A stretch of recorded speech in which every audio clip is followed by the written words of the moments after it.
Good afternoon, everyone.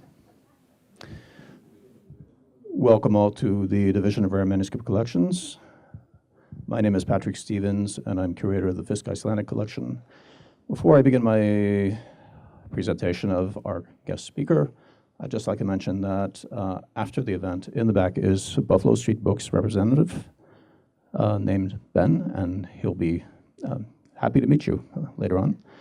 I believe the author is also happy to sign copies later as well. I'm glad you're all here, and of course I'm glad our speaker is here.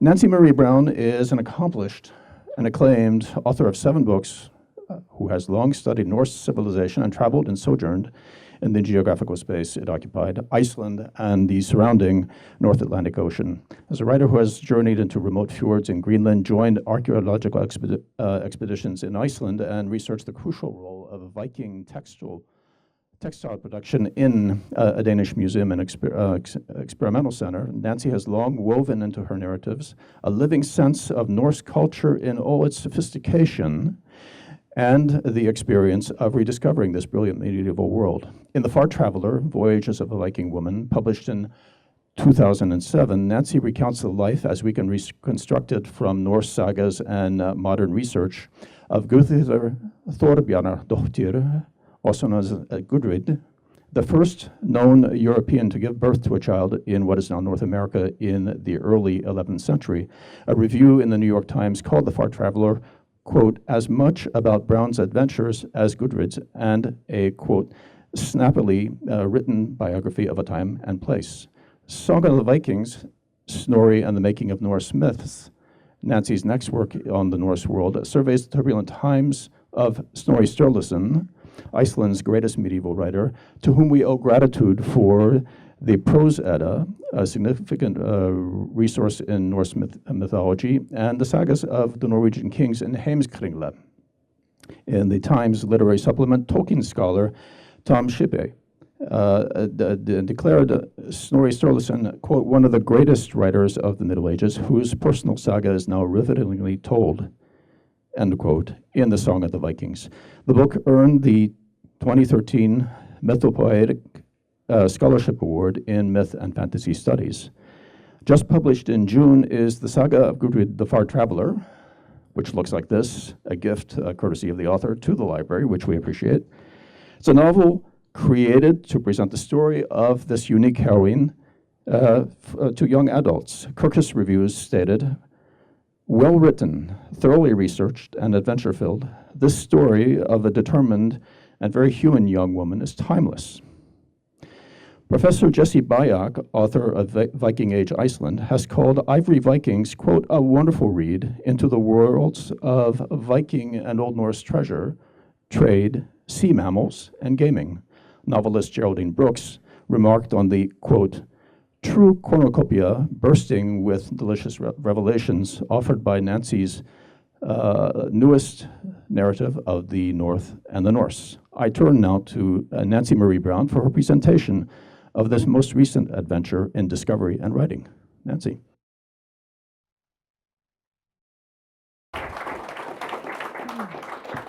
Thank you, Patrick. Looks like we need some more chairs back there. We have a crowd. This is wonderful. So thank you for inviting me, everyone. And my talk today is going to range throughout the medieval Norse world, from Scotland to Iceland to Greenland, Norway, Sweden, Denmark, from the New World to Baghdad. And I'll begin with a brief reading from Ivory Vikings. And Patrick, people might want to sit on the floor up here.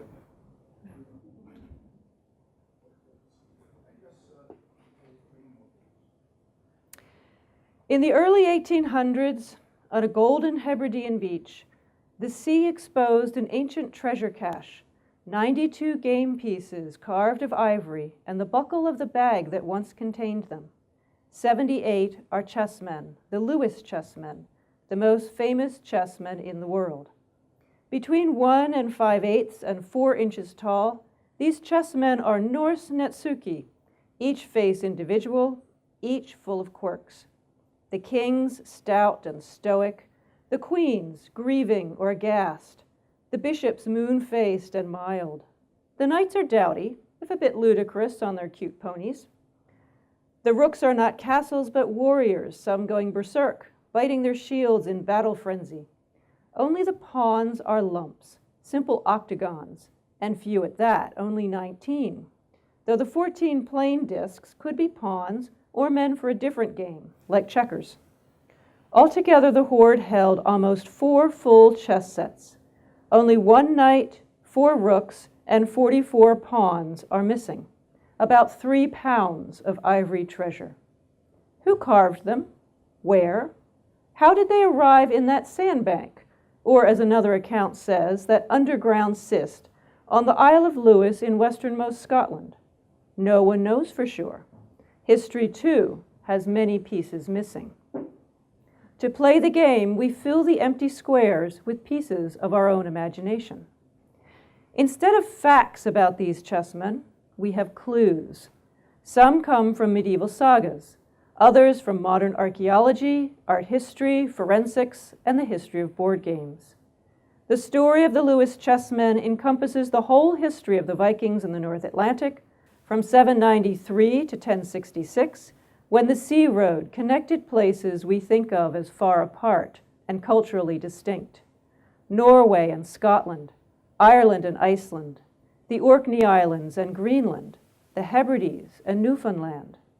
Their story questions the economics behind the Viking voyages to the west, explores the Viking impact on Scotland, and shows how the whole North Atlantic was dominated by Norway for almost 500 years, until the Scottish king finally claimed his islands in 1266.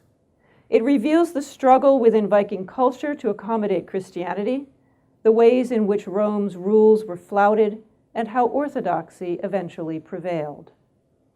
And finally, the story of the Lewis Chessmen brings from the shadows an extraordinarily talented woman artist of the 12th century, Margaret the Adroit of Iceland.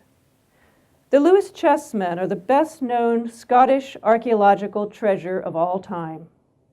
To David Caldwell, former curator at the National Museum of Scotland in Edinburgh, where 11 of the chessmen now reside, they may also be the most valuable.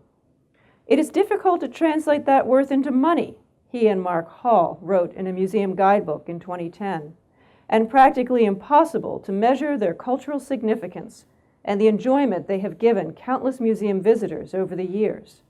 Or, as Caldwell phrased it to me over tea one afternoon in the museum's cafeteria, if you knew what they were valued at, you wouldn't want to pick one up. Too late for that. I'd already spent an hour handling 4 of them. Out of their glass display case, they are impossible to resist, warm and bright, seeming not old at all, but strangely alive. They nestle in the palm, smooth and weighty, ready to play. Set on a desktop, in lieu of the 32-inch square chessboard they'd require, they make a satisfying click.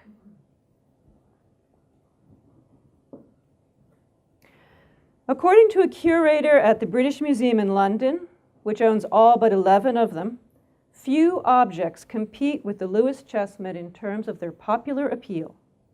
Chess players are also enamored of the Lewis Chessmen, as the earliest sets to include bishops, among the first with queens, and the only pieces to use Viking berserks as rooks.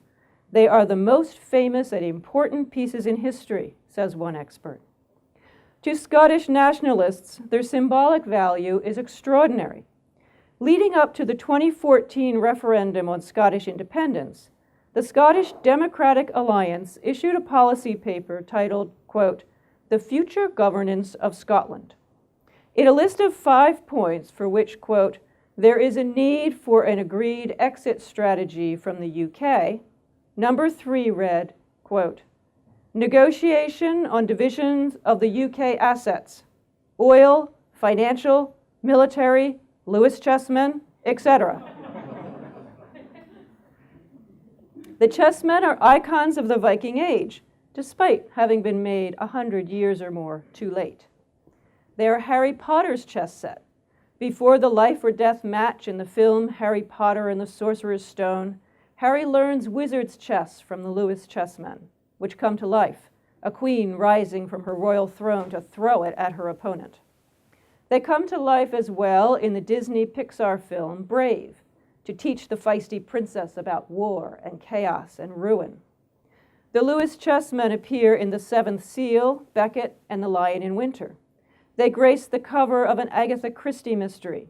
They figure in the plots of a 2011 children's book by Francesca Simon of Horrid Henry fame, a 2012 story in the Doctor Who series, and a 2013 thriller by Peter May. Poems have been written about them, and songs. Sings Scottish balladeer Dougie MacLean, "Out of an age when time was young, across the silver ocean's floor, they come with tales too dark to speak, but the fascination holds, compels us on to search and seek." One thing we're searching for is the answer to the questions, who carved them and where? The standard story is that they were made of walrus ivory sent from Greenland to the Archbishop of Trondheim in Norway as part of the Christian Greenlanders' tithe. The chessmen were carved in 12th century Trondheim, then sent by merchant ship to Dublin, Ireland. The ship wrecked off the coast of the Isle of Lewis in Scotland's Outer Hebrides, and the chessmen were lost. They were found on Lewis in 1831. What's true about this story is that they were made of walrus tusk, all except 4 that were made of whale's tooth, and that they were found on the Isle of Lewis. Everything else is speculation. We're not even sure about the year they were found. Art historians usually assume, in the absence of other evidence, that an object was made close to where it was found. And you could make a case that the Lewis chessmen were made on the Isle of Lewis, in the Orkney Islands, or elsewhere in Scotland. You could also argue, with just as much factual evidence as we have for Trondheim in Norway, that they were made in Lund, which was then in Denmark and now in Sweden, or even that they were made in Greenland. But the theory that convinced me, and the one that I argue in Ivory Vikings, was that they were made in Iceland around the year 1200 for Bishop Paul of Skalholt by an artist in his employ named Margaret the Adroit.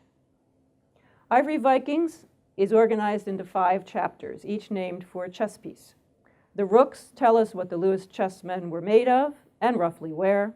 The bishops suggest who might have commissioned them, the queens, who could have made them, and the kings, who they were meant for. The knights are the scholars who championed the chessmen from the 1830s to today. And the pawns, those are all the people I need to thank. But before we set our pieces on the board, let me give you a brief history of the game of chess. Chess is a war game, and as far back as history lets us see, the pieces represent the Indian army. The king was flanked by his counselor or vizier, 2 elephants, 2 horsemen, and 2 chariots. In front was a line of footmen. From India, the game made its way into the Arabic and Persian countries. When the Muslim religion was adopted in the 600s, the pieces became abstract. Islam prohibits the making of representative figurines. Abstract rock crystal sets, like the one on the left, are the first sets to be known in Europe. This one was bequeathed to a church in the year 1008 by a Spanish count. The other examples here are made of bone and antler and were found in England, Poland, and France. They are dated to the 11th and 12th centuries. But one of the earliest figural sets, known as the Charlemagne chess set, represents Indian chess. Notice the elephant, the chariot, and the warrior pawns. It's called the Charlemagne set because scholars once believed that it had been a gift to the Emperor Charlemagne in about the year 800 from the Caliph of Baghdad, Harun al-Rashid. He is the caliph mentioned in the tales of Scheherazade or the 1001 Nights. The styles of the weapons, especially the shields, however, date this chess set to the Norman period. The consensus now is that it was made in Norman Italy sometime between 1066 and 1245. Unlike Indian or Arabic chess sets, though, the Charlemagne set has a queen beside the king. Our first datable proof of European chess comes from 997. In some parchment fragments recovered from the bindings of old books in a monastery in Switzerland is a 98-line poem on chess. Describing the pieces, the poet proves that chess has already lost most of its Indian and Arabic trappings. Instead of a vizier, the king's partner is a queen. Like the Charlemagne set, the Lewis chess sets also have queens, not viziers. Instead of elephants, though, they have bishops. And while the warrior here is a pawn, in the Lewis sets, the warriors are rooks, and some of them are going berserk. The years 997, when the poem was written, and 1008, when the Spanish count bequeathed his chess set to the church, are both well within the Viking Age, which is usually considered to begin in 793 and end in 1066. So it shouldn't be surprising to find a chess set that includes Viking berserks, like this one that I was allowed to pick up and examine at the National Museum of Scotland in Edinburgh. Chess is a war game, after all. Berserks, meaning bear shirts, were the god Odin's warriors. Foot soldiers in the forefront of battle, they wore no armor and were as mad as dogs or wolves, bit their shields and were strong as bears, according to the 13th century Icelandic writer Snorri Sturluson, who was the subject of my previous book, Song of the Vikings. They killed other men, Snorri explained, but neither fire nor iron could kill them. That is called going berserk. Frederick Madden, who wrote the first scholarly account of the Lewis Chessmen in 1832, used the berserks to argue that the chessmen were made in Iceland. Although I agree with them, I use the berserks to tell a different story. For me, the berserks explain the economics of the Viking Age and the importance of walrus ivory. The Viking economy revolved around gifts. Vikings did not fight for pay, they fought for honor, made visible by gifts, of armorings and armor, of swords and slave girls, of chests filled with silver, even of ships. Where did a wannabe Viking chieftain get the money to build a ship, and a spare one to give away? As early as the 700s, the Viking chieftain at Borg in Norway's Lofoten Islands was selling dried fish, but he also traded iron to his neighbors farther north in exchange for walrus tusks. Walrus tusks, or fish teeth, as the Vikings called them, made the perfect cargo for a Viking ship. Viking raids were bankrolled with fish teeth. Viking trade routes were built on them. Viking explorers sailed west out of the sight of land in search of fish teeth. From the 8th to the 14th century, well after the end of the Viking Age, walrus ivory was the most sought-after commodity of the North. It was Arctic gold. Creamy white, smooth, and as responsive to the carver's tools as elephant tusk, though considerably smaller, the tusks of the walrus were tougher than elk antler and took a higher polish than whalebone. Crucifixes were carved of walrus ivory, as were statues of the Virgin Mary, reliquaries and shrines to hold the holy bones of saints, the ornately carved plates called paxes, kissed by each worshiper at the end of Mass, while the priest intoned Pax Tecum, peace be with you. Beakers with feet, oval pyxides for ladies' trinkets, bishop's croziers, sword hilts, inkwells, snuff horns, dress pins, belt buckles, buttons, bookbinding boards, royal seals, and of course, game pieces, including dice, checkers, and chessmen, were all made of walrus tusk. Historians have long wondered why the Vikings sailed west into waters unknown, to Iceland, to Greenland, to North America, rather than concentrating on their lucrative raids and conquests in Western Europe or their busy trade routes eastward to Russia, Byzantium, and beyond. Did population pressure drive the westward expansion? A sense of adventure? A love of freedom? The Icelandic sagas argue strongly for love of freedom. But it would have been very difficult for Iceland's first settlers to survive if there had been no advanced planning.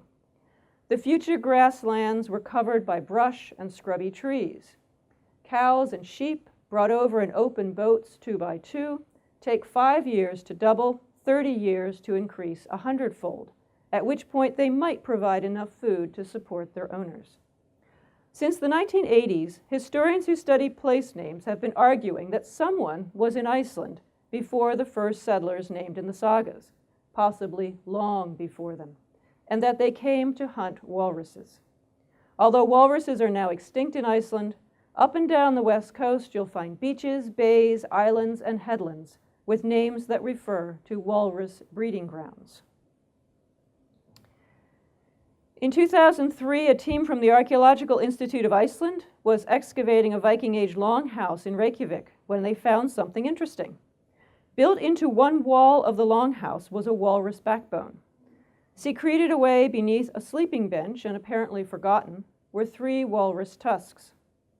The longhouse, with the walrus vertebra visible in the wall, is now preserved in a museum built beneath a Reykjavik hotel. It represents a new way of thinking about Iceland's early years. Walrus ivory also lured the Vikings to Greenland and supported the Norse colony there for 400 years. Even now, walruses thrive along Greenland's icy northwest coast near Disco Bay, where Greenland's discoverer, Eric the Red, had his northern camp. Disco Bay was a 3-week sail north from Eric the Red's estate in the eastern settlement. From the western settlement, it was closer, about 400 miles, a 15-day sail in the 6-oared boats the Icelandic sagas mention. To save on weight, the walrus hunters chopped the skulls in 2 and took only the tusked upper jaws south. There the tusks were worked free of the jaws over the long winters. It took skill and training, but every farm in the western settlement, it seems, had someone assigned to the task. Chips of walrus skull have been found on large farms, on little farms, even on farms a long walk from the sea. This farm, Sandnes, may have been the center of the industry. It is also where Gudrid the Far Traveler once lived. Walrus ivory was extracted here for 350 years, longer than at any other farm, and the amount steadily increased from the year 1000 to 1350. While the Lewis Chessmen are the only extant set that use berserks as rooks instead of the early chariots or later castles, they are also unusual in being the first set to have bishops. How odd, if you think about it. What is a churchman doing in a war game? If you were king, who would you want closest to hand? A berserk, a knight, or a bishop? Who, as the Archbishop of Trondheim saw fit to remind the Icelanders in 1175, owed, quote, obedience to God and St. Peter and me, not to a king, and was to involve himself only in those disputes that do not require the use of weapons. One answer to the question of how a bishop ended up on the chessboard is that a bishop put him there. Based on the type of mitre the bishops wear, everyone agrees the Lewis Chessmen must have been carved after 1140, when episcopal fashions started to change.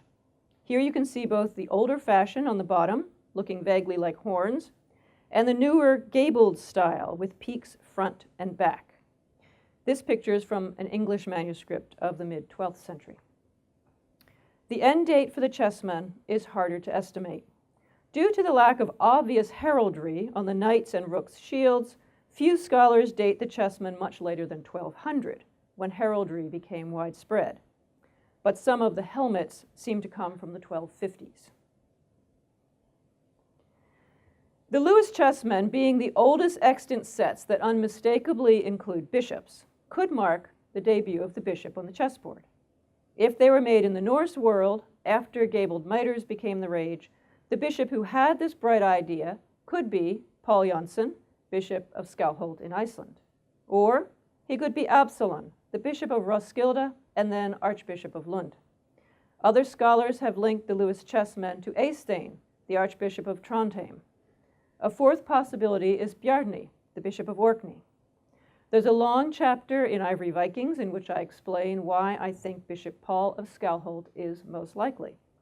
My argument turns on whether or not the bishop in question would see himself in the bishop on the chessboard. That is, was he a servant of the king, willing to die for his sake.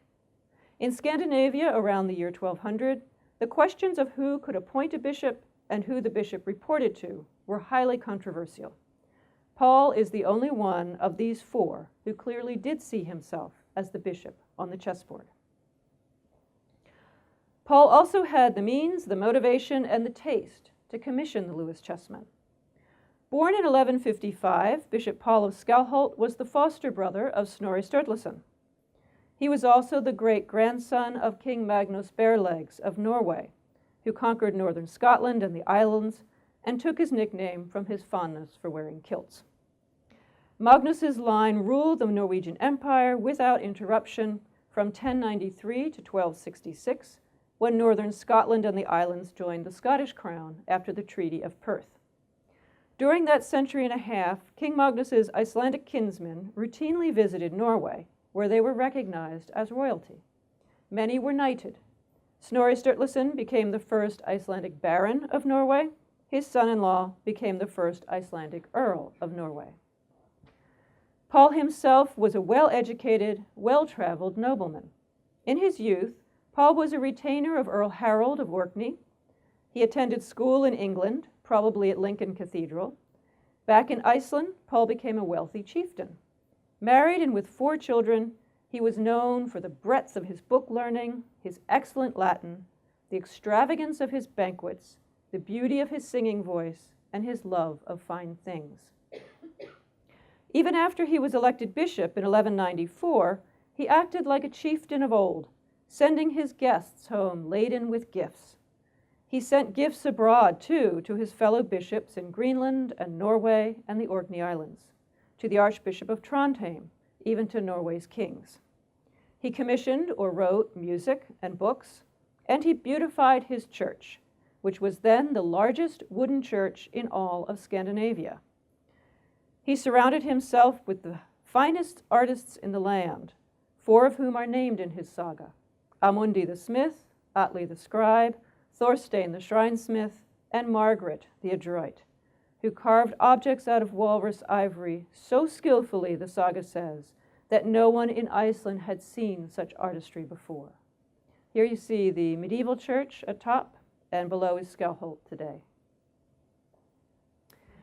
In Bishop Paul's day, around the year 1200, Iceland was at the peak of its golden age, rich, independent, and in a frenzy of artistic creation. From 1118 through the 1300s, for example, Icelanders produced literature at an enormous rate. Measured against the handful of medieval Norwegian texts that we have, Iceland's literary output was prodigious. In fact, more medieval literature exists in Icelandic than in any other European language except Latin. One of the reasons that scholars who are interested in the Lewis Chessmen don't know about Bishop Paul and his ivory carver Margaret the Adroit is that they consider the Icelandic sagas to be fiction, and some of the sagas are. The word saga comes from the Icelandic verb segja, to say, and it does not imply either fact or fiction. The saga of Bishop Paul, however, is as factual as any medieval chronicle can be. It falls into the category of contemporary sagas. These sagas were composed within a generation of the actions they describe. Their authors, some of whose names we know, were often eyewitnesses to the events. The saga of Bishop Paul is also backed up by archaeology. According to the saga, Paul was buried in a stone sarcophagus. Bishop Paul's sarcophagus is the only one mentioned in Icelandic records. The country has no tradition of stone sculpture. The first stone church was not built until the 18th century. Even Icelanders did not believe the saga account of Bishop Paul's sarcophagus until they found it. In the mid-1950s, a new church was built at Skalholt on the hill where churches had always stood. Some far thinkers commissioned an excavation first. It took place from 1954 to 1958. Late in the season, when they were first exposing the floor of the huge cross-shaped medieval basilica, one of the workers digging in the southern arm of the cross struck stone. Quote, "Of all the things that came to light during the excavations at Skalholt," said archaeologist Kristján Eldjárn, who later became president of Iceland, The grave of Paul Janssen is the most important and meaningful. It is not certain that another such sign and wonder of the Icelandic sagas could ever be unearthed. Resting on the right shoulder of the skeleton was the crook of a bishop's crozier, shown here. In 2012, any question that the skeleton was not that of Paul Janssen was put to rest by carbon dating, which dated a bone sample to between 1165 and 1220. Paul died in 1211. We'll come back to that crozier, but first, let's put the queens on the board. When the Lewis Chessmen were carved, the queen moved one space per turn, and only on the diagonal, or a slant, as a 13th century sermon explains, because women are so greedy that they will take nothing except by robbery and injustice. The queen was the weakest piece on the chessboard, even weaker than the king. There are hints that the queen's moves began to change in the 13th century, but not until 1497, when Isabella of Castile ruled Spain and its New World colonies, does a chess treatise recognize the queen as the strongest piece on the board. This queen is my favorite. Seated on her richly decorated throne, she has terrible posture. Her spine is hunched, her head juts forward, she looks old and almost all done in. Her hair is braided and looped up under a veil that is clipped in the back. She wears a pleated skirt, a short gown, a robe with embroidered or fur-trimmed edges, a jewel at her throat, her wrists ringed with bangles. She is brooding, her jaw clenched. She claps her right hand to her cheek, cradles her elbow with the left. Her thumb curves back like mine does. The section of tusk she was made from, as you can see by turning her upside down, was defective. Her base is C-shaped.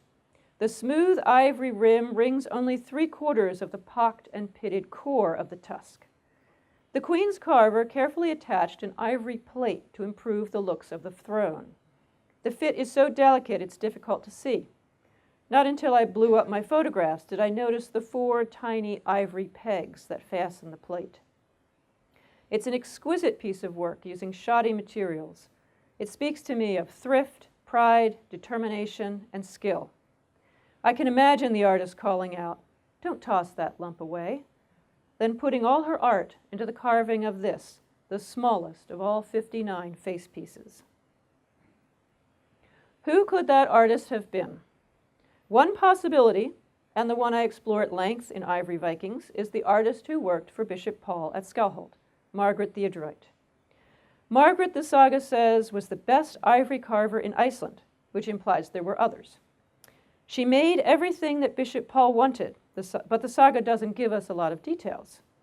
We're told that she carved the ivory for an altar screen, while another artist did the metalwork. The saga also says that Margaret carved an ivory crozier so skillfully that no one in Iceland had ever seen such artistry before. Bishop Paul commissioned this crozier for the new Archbishop of Trondheim in 1205 and presumably sent it to Norway. But on the basis of this saga passage, Icelandic art historians have attributed the crozier found in Bishop Paul's own sarcophagus, shown here on the left, to Margaret. Some art historians also attribute the crozier on the right to Margaret. It was found in a grave in Greenland. To be fair, in Ivory Vikings, I also examine in detail the standard story about the Lewis Chessmen, that they were carved in Trondheim, Norway.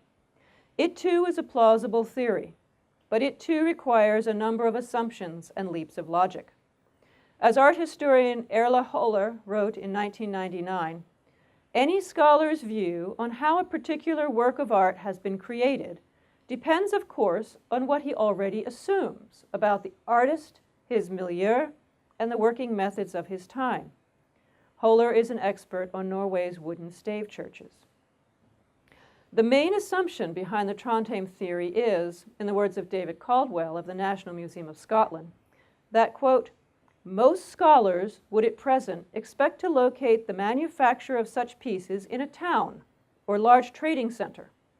The craftsmen who made such prestigious items were perhaps more likely to thrive in such a setting. And you can see similarities between the designs on the backs of the Lewis Chessmen's thrones and those on stone carvings now in Nidaros Cathedral and the Bishop's Palace Museum in Trondheim, as well as on Norway's stave churches. But Romanesque designs like these can also be found in many other places around the North Sea, in stone, wood, or ivory, in embroidery or metalwork, or painted on parchment. This wood carving comes from Iceland. The stone carving is from Lund Cathedral, then in Denmark, now in Sweden.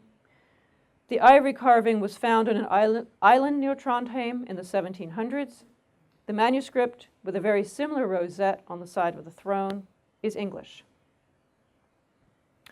Archaeological evidence for Viking Age and medieval walrus ivory workshops has turned up not only in Trondheim, but in Lund, Dublin, Canterbury, Cologne, Hedeby, Ribe, Sigtuna, Novgorod, on the Isle of South Uist in the Hebrides, just south of Lewis, in Greenland, and in Iceland.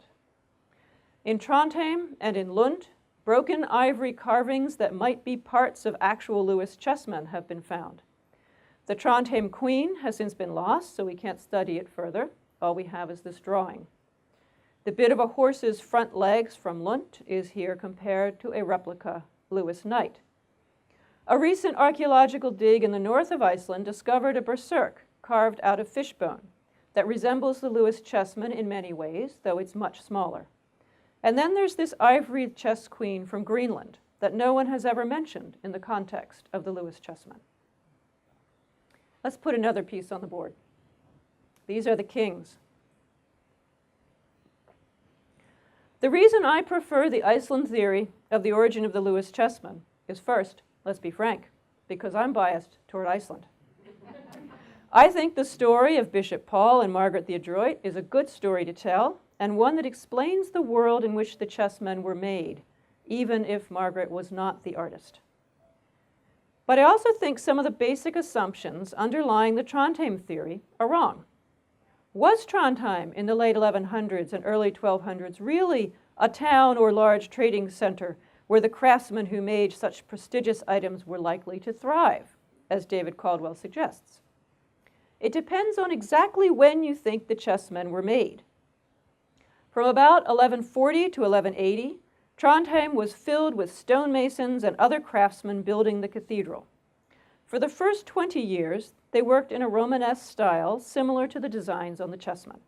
Then tastes changed, and the simpler Cistercian style prevailed, making the years 1140 to 1160 the most likely time for the chessmen to have been made in Trondheim. If the chessmen were carved after 1180, it's even less likely they were made in Trondheim.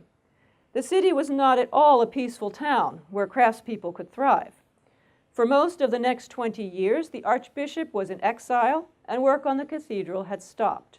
The craftsmen would have gone elsewhere. The reason was this king, Sverrir.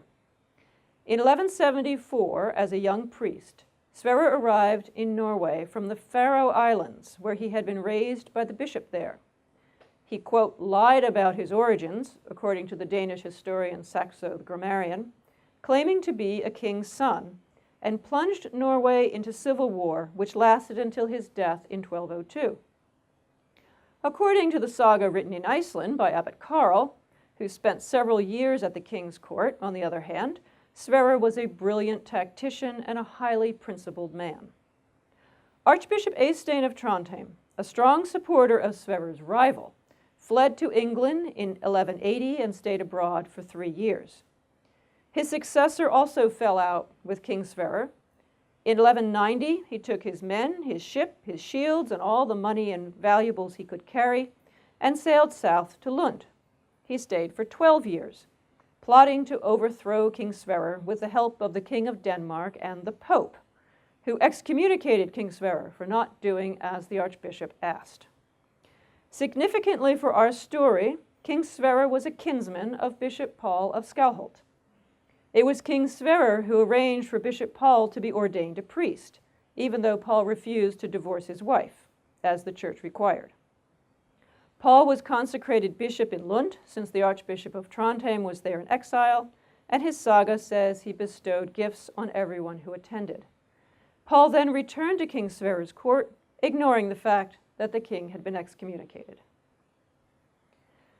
Once home in Iceland, Paul kept in touch with his royal kinsman, who remained excommunicated until his death in 1202. In 1198, Pope Innocent III sent a letter to Paul admonishing him for corresponding with Sverre. Paul ignored it. And it's the friendship between Bishop Paul and King Sverre that may explain how the Lewis Chessmen ended up in this bay, here, on the Isle of Lewis. In the spring of 1202, the priest Guðmund the Good set sail from Iceland on his way to Trondheim to be consecrated the Bishop of Hólar, Iceland's second bishopric in the north. Before he left, Guðmundur visited Bishop Paul and picked up some letters Paul wanted taken to the Archbishop of Trondheim. Guðmund's voyage is chronicled in two sagas, the Saga of Guðmund the Good and Hrap's Saga. Because of some discrepancies between the two, I speculate that Guðmund also took a gift meant for King Sverre, the Lewis Chessmen. Guðmund and his friend Hrap got blown off course. They were almost shipwrecked in a storm, but finally made it to safety in the Hebrides, where they learned that King Sverre was dead. There they also met King Olaf, who was fighting his half-brother for the title of King of the Isles. King Olaf demanded a large landing fee. The bishop-elect refused. His men armed themselves and formed ranks on the seashore. Then Hrap, well known as a peacemaker, spoke up. Hrap said it was to be expected. He suggested they give the king something to show him honor. Could it have been the Lewis Chessmen? King Olaf's main estate at the time was on Lewis. Perhaps he buried the chessmen for safekeeping when he left the island in 1207, or again in 1223 to challenge his half-brother. We will never know. In fact, this whole story is just a flight of fancy. We can't say Bishop Paul intended the Lewis Chessmen for King Sverre. We can't say Guðmund the Good carried them on his voyage. We can't say King Olaf of the Isles took them home to Lewis. But so is every explanation of how the Lewis Chessmen arrived on Lewis, a flight of fancy, even some that have been presented for many years as fact. We can't say, as a 2002 book on the art of chess confidently does, quote, in the late 12th century, a merchant stashed 4 chess sets and other trade items in a hole on the Isle of Lewis in the Outer Hebrides of Scotland. He never returned for his treasure. That merchant appears in no medieval saga or chronicle. He is much more a fiction than our Bishop Paul, Guðmund the Good, King Olaf of the Isles, or the masterful artist Margaret the Adroit, whose handiwork these chessmen might be. The knight is the last piece to place on our chessboard, though it could have been the first. When the Lewis Chessmen came to the Cloisters Museum in New York for the Game of Kings exhibition in 2011, curator Barbara Drake Baum wrote a blog post comparing the knight's horses to Icelandic horses. That blog post was one of the things that initially made me interested in writing about the Lewis Chessmen. I own Icelandic horses and have written a book about them. I'm also active in the U.S. Icelandic Horse Congress, through which I know the people in the photographs Barbara used on her blog. Here's a photo of my husband on one of our own horses, looking very much like a Lewis knight. That the chessmen's mounts look like stocky, docile ponies, according to some experts, is proof that their carver had a sense of humor. But stocky and docile are not genetically linked, as anyone knows who's ridden an Icelandic horse. Nor is the similarity to Icelandic horses proof that the chessmen were carved in Iceland.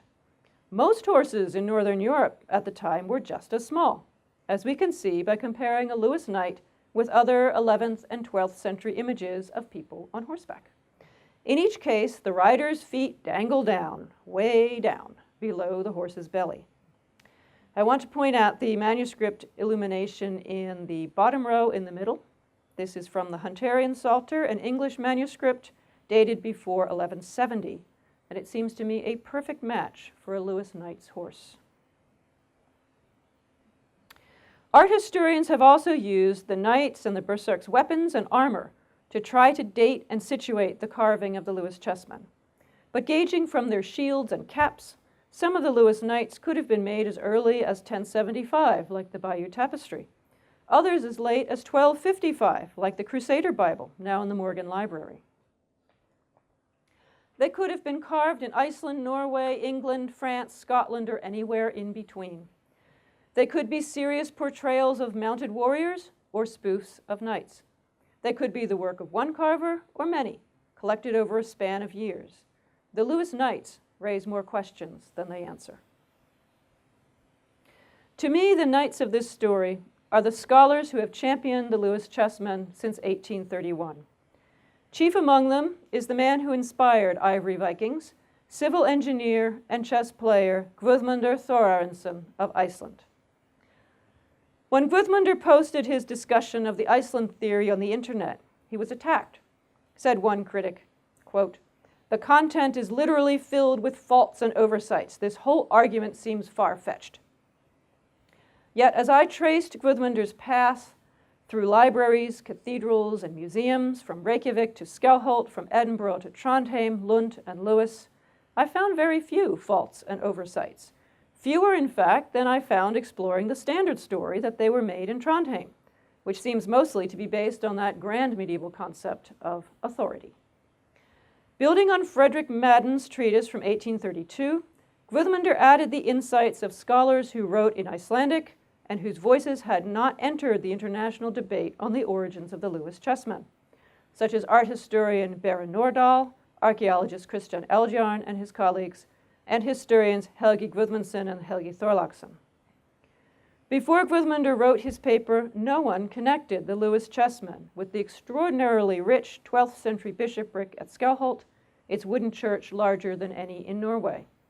No one knew about the art-loving Bishop Paul Jonsson, who surrounded himself with the finest artists in the land, including Margaret the Adroit, the most skillful ivory carver in Iceland. Guðmundur is here on the left, and on the right is a poster that he and his friend Einar Einarsson commissioned, imagining what Margaret may have looked like. Did Margaret carve the Lewis Chessmen under a commission from Bishop Paul? We cannot say yes or no. But the limited evidence, I believe, places Iceland on equal footing with Trondheim as the site of their creation. In that passage from Ivory Vikings I read to you at the beginning of this talk, I said, "History too has many pieces missing. To play the game, we fill the empty squares with pieces of our own imagination." And that's the thought I'd like to leave you with today. Thank you.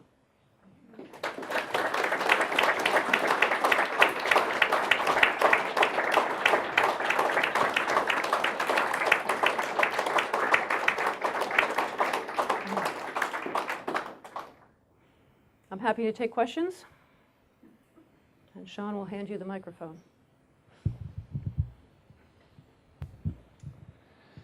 So do you believe that they were all done by a single artist then, and what led you to that, We that could or the debate other that one conclusion? endlessly. Sometimes when I look at them, yes, and sometimes when I look at them, no. David Caldwell and his team divide them into at least 5 different artists, but when I look at his categories, they don't work for me. So I think depending on what you're looking at, you could have them as one artist or several artists. I'm going to leave that one open because I know that Margaret collaborated with Thorstein the Shrinesmith on the altarpiece that's mentioned in the saga. So perhaps she collaborated with other people, in making these. They do have, some of them have very different looks about them.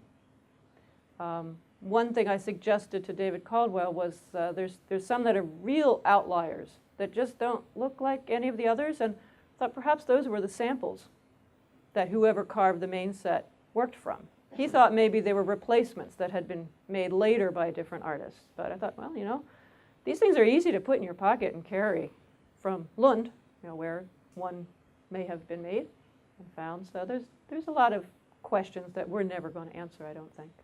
That being one of them.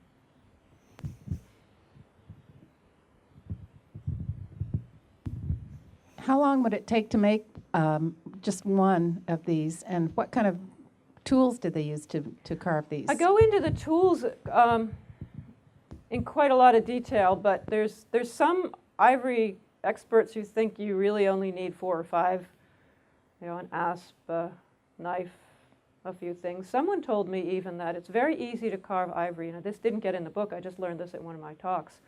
If you bury it in cow dung first, and then you can carve it with lots of detail when it's soft with just a knife. So they might not have needed a lot of different tools.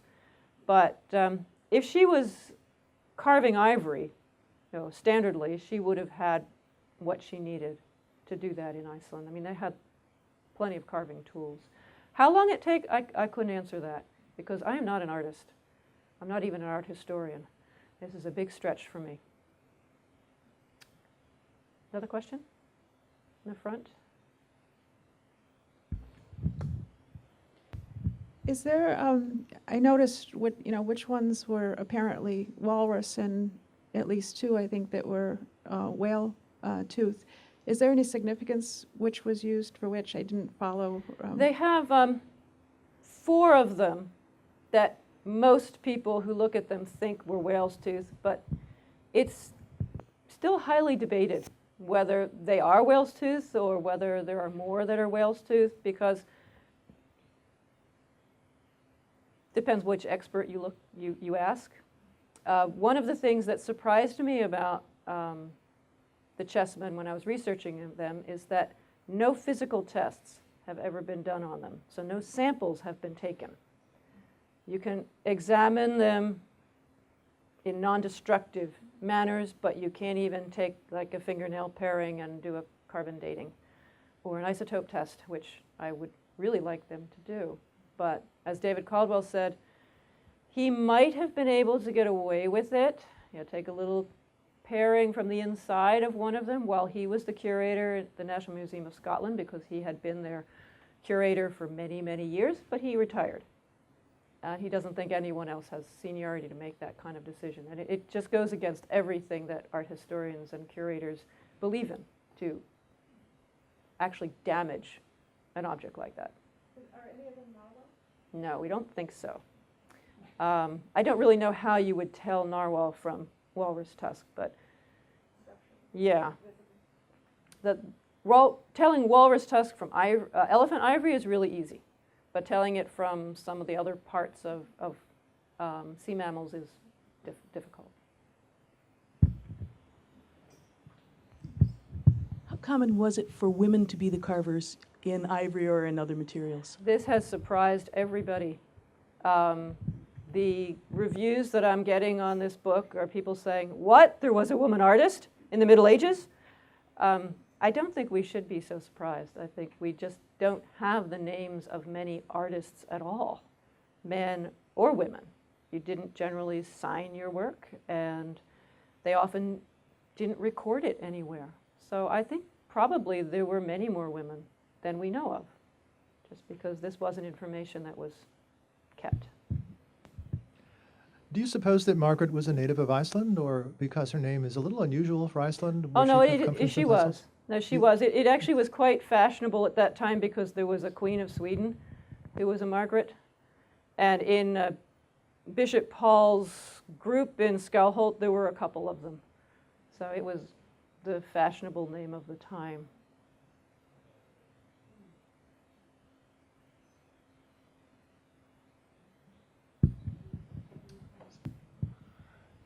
In the images you showed of the knights, one of the things that jumped into my eye was the grip of the spears, which looks quite strained. I picked that particular knight because of that. Let me see if I can find him. Yeah, this guy up on the top here, he's kind of, how is he doing that? You know? So has that been used for dating or locating, or? Some of them hold it that way and some of them don't. Nobody has had any comment on what that particular twist is supposed to mean. No, I don't joust. It looks very uncomfortable, though. There's a question of, did the carver know what knights are supposed to look like? And did the carver know what bishops were supposed to look like? When you look at the knights, they're wearing this mishmash of armor from different times and different places, and it kind of does seem like this carver was not real familiar with, or that when you think of how Icelanders got weapons and armor, they went to Norway and were given these things as gifts by the king, and you sometimes ended up wearing your grandfather's helmet because you didn't have a chance of getting another one. So Icelanders who outfitted themselves to look like knights might be wearing a strange combination of different styles. We don't know. Any more questions? Well, thank you very much for coming, everyone. And there are cookies somewhere, and there are books somewhere. And I'm happy to sign them. Thank you.